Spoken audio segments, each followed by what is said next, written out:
Hello, it's Eamon McAuley here, and I'm up in Falsheta Park in Ardoynes, and I'm very thrilled to be with Jackie Meehan. Jackie won a few Irish titles as a kid. He had a great rivalry with Jerry Duxie Hamill from the New Lodge, and he was a masseur for the all-conquering Armagh team that won the Sam Maguire, possibly the greatest Armagh team ever. And also, Jackie was a masseur on the Knock Walk for over 20 years. And the Knock Walk is something that's very, very close to my heart and something I'm very passionate about. So, first of all, Jackie, talk to me about what it was like for you growing up in Ardoynes. Well, growing up in Ardoynes as a kid, there was great rivalry between the streets. So I was born and reared in Pt1 Park. But when I had the age of 6, I was running about with a young lad called Gavin Casting from the Bone, Ardoynes Street, I think it is. And he took me to St John Bosco Boxing Club. So we did, and the first night we were in, this big man, over 6 foot, says, right, get the gloves on, he's in the ring. And it was me and Gavin Casting. And I was terrified, because Gavin was known as a hard man, even at that young age. He was a year or two older than me. But as soon as the bell went, I went in with 2 hands. It didn't last a few minutes, John stopped it. And the man was John Duffy from Button Park, Ardoynes. He has a son called Tommy and a daughter called Marie. Tommy lives in Dublin and Marie still lives in Ardoynes. So she does. Another man that was at the corner that night, which gave me a nickname Blackie, was Geordie Devlin from Torrance Avenue. Geordie was like a second dad to me. He looked after me, he guided me, taught me how to masseur. So he did. But I was in the club for about 2 months and I hadn't told my mother or my father. And my father found out and says to me, you're not going back, you're not going down to Frederick Lane and Donegal Street every night. You're not allowed to do Ardoynes. Well, I broke my heart.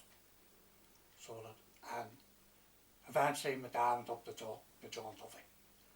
And he says, John, maybe that's breaking his heart. He wants to go to Bosco. I want him to go to Bone, Ardoynes. He doesn't want to go to Bosco. Well, it would have been St Gabriel's. Yeah. Yeah. Charlie McAuley. Yeah, Charlie McAuley, yes.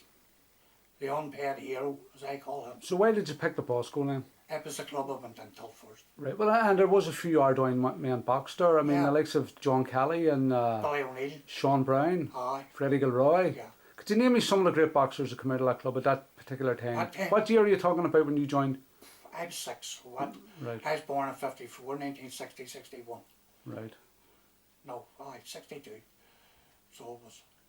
I was about 6. At that time I didn't really know anybody. What we were actually doing was, when the box, you had to be out before 8 o'clock, before the adults come in. And there was a man there called Buster Brown from Sailortown. And he was at the way out man. We used to play football with the clubs. So that, because the Bosco had 2 rings. And he had heard all the commotion come out. Right, out. So the first few years it was just a mess about. But as I say, John Duffy went, my dad went to John Duffy. Pardon me. And this is what they come up with. That I would go down at 6 o'clock with John Duffy to the boxing club. When the men come in at 8 o'clock, I was put in the Geordie Devlin's masseur room, an injury room. He was a physio. And at 10 o'clock, I got the bus with Big John back to the house. And that's the only way my mother and father would let me go to Bosco. So right. That as long as Big John Duffy was chaperoning me. Well, do you remember any of them fighters being there? John Kelly, Shawnee Brown, Freddie Gilroy. I know Shawnee Brown, yeah. Marty Quinn. Paul Carson. Paul Carson, wow. My hero, Shawnee McAuley, absolutely stunning. What a great boxer. Of course, him and Paddy Fitzsimmons went to the 1964 Tokyo Olympics. I think Jim McCourt went as well, did he? Yep. Aye. And got a bronze. Yeah. Marty Quinn, they made a song about him. Come on within. You ain't seen nothing like a Marty Quinn. Lots of hobbits, even people singing that. So right. Paul Carson went to Commonwealth Games. Yeah, so it was a great club to join, and obviously they would have inspired you. They would have turned around, see when they come in, they wouldn't have just walked up by you. They talked to you. You're not doing that bit, you're not doing this right. Alright, hi, are you Blackie? You keeping well? It was like a family. Even though I was only at this time 9 or 10, where I was really starting to look to find out the really how to box. The other years was just like a break-in. This 9, 10 was when you had to put your head down and learn the game. And these men showed you the game. Well, talk to me about the success you had. You won a few Irish titles for us in John Bosco. I won 3 Irish titles. So that 4 stone, 4 stone 7, 5 stone. I have a thing that is unique. I was beat 3 times and I was beat by 3 Ballymena men. And the 3 Ballymena men that beat me, I beat them. So that I love boxing in the National Stadium. I had one hiccup, and the hiccup was Duxie Hamel. I'm up here in Ballymena. I'm with one of the legends of Irish boxing, Jerry Hamill. Jerry won a gold medal at the 1978 Commonwealth Games in Edmonton and also went to the 1976 Montreal Olympics. Jerry, you fought some Ardoyne boxers, didn't you? Did, yeah. Talk to me about that. The Ardoyne man that I remember is Blackie Meehan was one of them. Yeah, Jackie, yeah. Yes, Jackie. I boxed Jackie on 4 occasions. And I had 3 wins and one defeat against Jackie. I boxed another guy. Who did Jackie represent? Bosco, John Bosco. Because we hadn't got a club in Ardoyne then. No, that's right. Well, at that time, Meehan, the first time I fought Meehan, he was Irish champion. And supposed to be the best Irish juvenile of that time and that era. And I beat him in the Ulster Championships and went down to Dublin. And because he was Irish champion, I fought him again in the Irish finals and beat him again in the Irish finals. I think when we fought again the following year, where he beat me. He beat me. I was disqualified, believe it or believe it not. There was pull-on gloves at the time, and I had some disagreement with the referee, and I threw the gloves away, and he disqualified me. But because I was Irish champion then, I went back down to Dublin, and we met again. I think it was the semi-finals we met, and I beat Jackie again in the semi-finals, and went on to win the Irish title again. He was your rival. He was my rival, like Mickey Dougall and Alec Mosky. Yeah. You know what I mean? They got the programme, Blackie Meehan faced Duxie Hamel. St Matthew was bummed. There's people outside to get in. People don't realise the rivalry just between people. Before we get to that rivalry, you won quite a few Ulster titles too, and Down and Connor titles. I won Down and Connor title, and then you won multiple titles as a juvenile. Yeah. And as Jerry Hamill himself says, you were a man to beat. Yeah. But just boxed 4 times. I tell you now, 2 All-Ireland finals, 1 St Matthews, 1 the Lido. Now he says he won 3 of them, and 1 of them he was disqualified. Would you heavily dispute that? Yeah. Talk to me about that. Well, the first round, Duxie was out as per usual, left hand, but we were boxing St Matthews. St Matthews is a wee small ring. That suited me. I could cut Duxie off. Duxie had nowhere to go. He was in the corner. He couldn't go anywhere. So I was cutting the ring off. First round went to Duxie, second round went to me. But Duxie's nose was bleeding in the second round. He came out in the third round and the blood was everywhere. And then me saturated the floor, me on him covered in blood. And I was attacking him with 2 hands.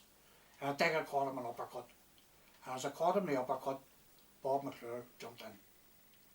And he showed Duxie to the corner. Duxie took off his gloves and threw them and hit Bob McClure. Now I will state this to Duxie. Why did Bob McClure bring you to the corner? Why did you feel that you had to take your gloves off and throw them to Bob McClure if he wasn't stopping the fight? Right, well he firmly disputes this, and you've got one side of the story, he's got another side of the story. It was nearly 40 years ago, so I went down to London Hall Library and got actually an article. It was the headlines in the Irish News, wrote by Dennis O'Hara, and I'll read it out. For endless restless excitement, amateur boxing in the juvenile grade is hard to beat, and of late Leantrim's Zone section of the Ulster Juvenile Championships has produced a consistent dose of controversial decisions, writes Dennis O'Hara. Last night in the St Matthew's Hall, the big fight of the night between bitter rivals Jerry Hamill Holy Family Club's Juvenile International and former Irish champion Jackie Meehan Bosco ended in upheaval. The bout was stopped 10 seconds before the final bell, with Hamill being led to his corner. The 15-year-old Glengormley boy, tense for a big occasion and determined to repeat his previous 3 wins over his city rival in the 7-stone youth semi-final, suffered a bad nose injury in the opening round.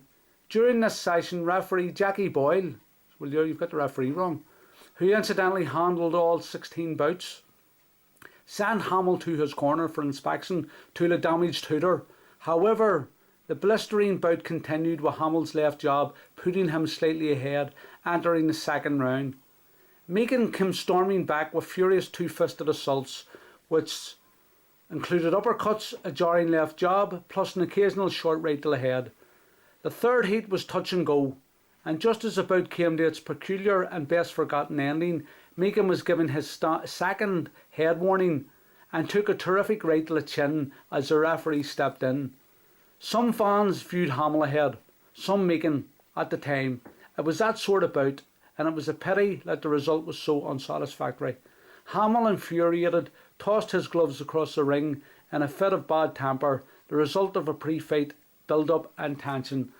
Well, it's hard to discern what happened, Jackie. To me, you know, it seems as though reading the article and reading between the lines and listening to both of you, and as I say, we're going back 40 years here. Yeah. What I think might have happened is that you've whacked him on the head again.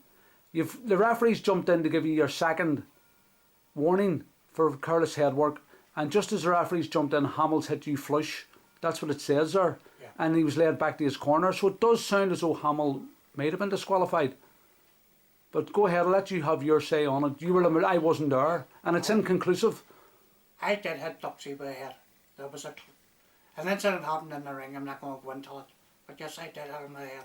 But it wasn't the head that busted his nose. It was a left hook busted his nose.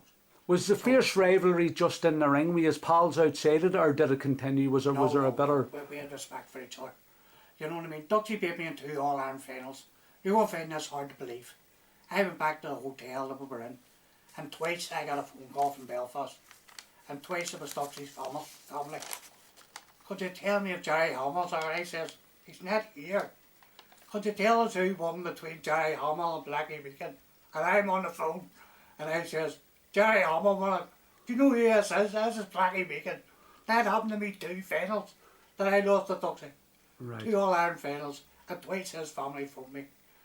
There's always a wee bit of legal intention, but the two of us have great respect for each other.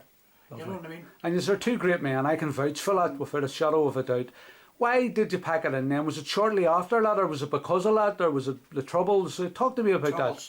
Why you packed it in? Because you were a precocious talent. Yeah, but the troubles... You threw it all away. 69 years season with totally. Nobody left the area. And I still, at this time, still have a season with totally. I hardly ever leave the area. So, and that's what happened in 69. The troubles come along. I could no longer go till Donegal Street, Frederick Lane. Them days were gone. You're finished. I had to move on. But I have to say, in my life, I met such great people. You know, Marty Quinn. I remember Johnny Devlin telling me, if you ever want to be a great, you have to achieve what Marty Quinn achieved. And I says, what was that? He says, County Antrim title, Ulster Junior, Irish Junior, Ulster Seniors, Irish Senior, all in 1 year. Wow, there's some great boxers in that club, right. Like Big Barney Wilson, Peter Lavery. I mean, to talk to me, or you could... Sonny McCafferty was another hero of mine. Yeah. I watched Sonny McCafferty. Great pair of hands. Sparring, and he could shift weight from 1 foot to the other foot. Without, it was natural talent. Yeah. He could cut angles, which I tried to do. What he was doing, I tried to emulate him, and I could never get it right. The way he could cut corners, right. Cut the angles, it was absolutely fantastic. So it wasn't the Ardoyne man, Freddie Gilroy, that really inspired you, it was more Sean McCafferty? The way he boxed, his particular style? Yeah. Is that the style you copied, or you boxed? No, what I done was I went to Ulster Seniors, and there was 2 fellas fighting, Sammy Vernon and Sammy, yeah. Paddy McGuire. Greatest fight I ever seen in my life. Sammy Vernon had long hair and danced for 3 rounds. Getting into the corner, bob and weaving out of the corners. Paddy was throwing it there. He was away. So I tried to emulate what he done. Right, well, Sammy beat Paddy McGuire twice, beat Davy Larmer twice. He was a great fighter, Sammy Vernon. And I'm going to interview Sammy very shortly. Sammy's brilliant. But Paddy McGuire disputes the losses, but that's here once again the old rivalry and the old boxer's pride. I was robbed. I see, but I haven't said that, have I? No, as Paddy says it, Paddy McGuire says it. No, me. But such great boxers. Come to Bosco was a man that amazed me. Was Walter McGowan, former world flyweight champion. Wow. And he was in the ring. Scotsman. He was in the ring, and he was boxing the numbers. Started said 3, 2, 9. And see, as he was saying it, them combinations were flying. So they were, his footwork was superb. Right. And I was given the opportunity to go in and chase after. Now, for people that don't know boxing, or might be watching this, chasing is, you chase the boxer, you aim at their stomach, to make her stomach hard, and he would jab over the top of your head. I done this for 2 weeks with Walter McGowan. Unbelievable. Former world champion. Right. And I'm in the ring chasing him. You know that? Unbelievable. Who's the guy you said to me could have been the greatest boxer ever come out of Ardoynes? You said he took his own life? Patrick Travers. Not as much a boxer as a fighter.